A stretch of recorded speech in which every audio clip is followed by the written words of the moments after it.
Hey everyone, we are now in the peak of summertime going into July. You've done a lot of work making your patios really beautiful with container gardens, whether it's blooming annuals or maybe you did some edibles with vegetables and herbs. As we get into midsummer, it does not hurt to start thinking about feeding your plants, especially in any sort of container garden that you've made.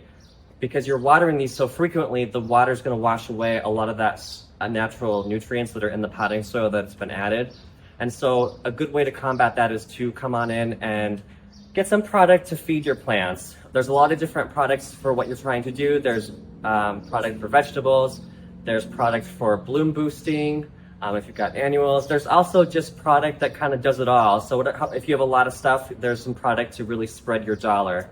It's very simple. All you need is a watering can, and you just dilute the granules and add it to your containers when you water.